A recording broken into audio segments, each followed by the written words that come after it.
حضرت عمر فاروق رضی اللہ تعالیٰ عنہ کا بیٹا مصر سے پیسے کما کے لایا تو جناب عمر نے بلایا، فرمایا بیٹے اتنی تو تیرے پاس راس ہی نہیں تھی، تھوڑے سے تو پیسے لے کے گیا تھا، اتنی کمائی کیسے ہو گئی؟ اتنے تو پیسے نہیں تھے صاحب، کہاں سے کمائی لائے؟ اس نے کہا ابا جی وہ جو میرے چچا ہے نا مصر کے گورنر، آپ کے دوست، انہوں نے میری مدد کی ہے۔ فرمایا جتنے لوگ گئے تھے سب کی ہے مدد اس نے؟ کہا نہیں صرف میری کی۔ فرمایا تیری کیوں کی؟ تیری کیوں کی؟ کہا حضور آپ کے دوست ہیں۔ فرمایا چپ کر،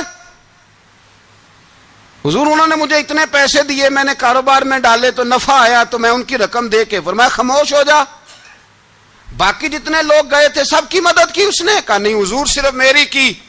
فرمایا اس نے تیری مدد نہیں کی، اس نے خلیفہ کے بیٹے کی مدد کی، اس لیے کہ وہ خلیفہ کو اپنے حق میں نرم کر سکے۔ فرمایا آدھا مال تیرا ہے، آدھا مال غنیمت کا ہے، مال خزانہ کا ہے، مسلمانوں کا ہے، اس لیے کہ تو جو وہاں سے مال کما کے لایا ہے وہ اپنے باپ کے خلیفہ ہونے کی وجہ سے کما کے لایا ہے، لہذا رکھ ادھر۔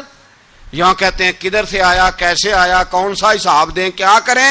او بھائی حضرت عمر رضی اللہ تعالیٰ عنہ کا اپنی اولاد کے بارے میں یہ رنگ ہے۔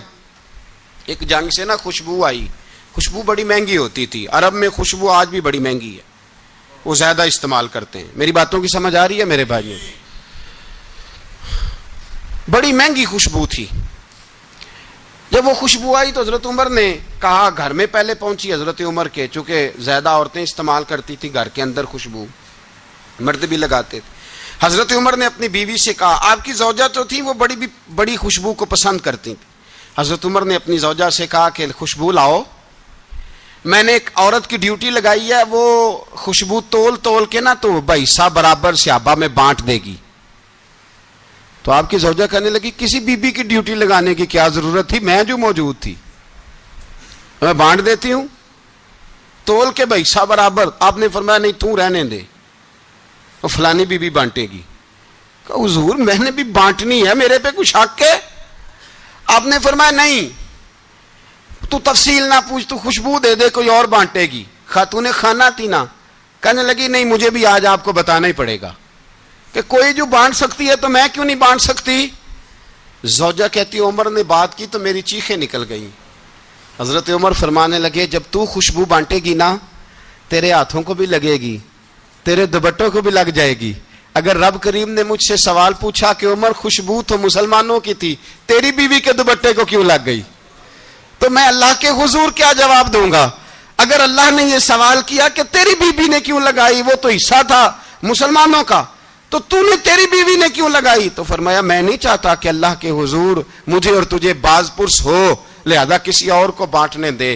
زوجہ روئی اور تڑپ کے کہنے لگی عمر مجھے لگتا ہے صبح قیامت بھی تیری بیوی ہونے کی وجہ سے اللہ مجھے جنت عطا فرما دے گا، تیری زوجہ ہونے کی برکت سے۔ بھائی یہ معیار رکھا، خدا کی قسم ایسا شخص تاریخ میں دوبارہ نہیں آیا۔ اتنا بڑا آدمی، اتنا بڑا شخص، اتنا بڑا آدمی، اور پھر رنگ یہ ہے کہ عمر 22 لاکھ مربع میل کا حکمران، 22 لاکھ، اور کھجور کے درخت کے نیچے مٹی کا ڈھیلا لے کے سو گئے ہیں، پرواہ ہی کوئی نہیں، کوئی مسئلہ ہی نہیں۔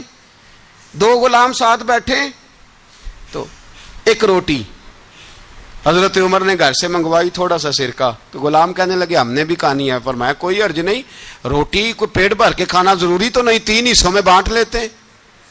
ایک آدمی آیا ہوا تھا مصر کا رہنے والا ملنے کے لیے، اس نے پوچھا عمر کدھر ہیں، تو کہا وہ ادھر جاؤ مسجد میں بیٹھے ہوں گے، اور واپس آیا تو کہنے لگا وہاں تو 3 غلام بیٹھے ہیں، ایک روٹی بانٹ کے کھا رہے ہیں، لگتا ہے کئی دنوں سے روٹی نہیں ملی۔ کہا 3 غلام تو کوئی نہیں، وہاں 2 ہی تھے، تیسرے تو امیر المومنین تھے۔ اس نے کہا نہیں 3 غلام ہیں، کپڑے بھی ایک طرح کے پہنے ہوئے ہیں، بلکہ 2 کے تو پھر صحیح ہیں، تیسرے کے تو زیادہ ماڑے ہیں، کپڑے بھی ایک طرح کے، کھانا پینا بھی ایک طرح کا، اور ان کا نشست برخاست بھی ایک طرح کی ہے، لہذا کوئی فرق نہیں۔ حضرت ابو ہریرہ کہتے ہیں میں لے کے آیا، اور جناب عمر کو جب میں نے کچی زمین میں تامت سمیٹ بیٹھے دیکھا تو میں رو پڑا۔ میں نے اس مصر سے آنے والے کو کہا تو اس کے جلوے دیکھ، اگر اس کی ذات میں اتنا حسن ہے تو محمد عربی کا مقام کیا ہوگا۔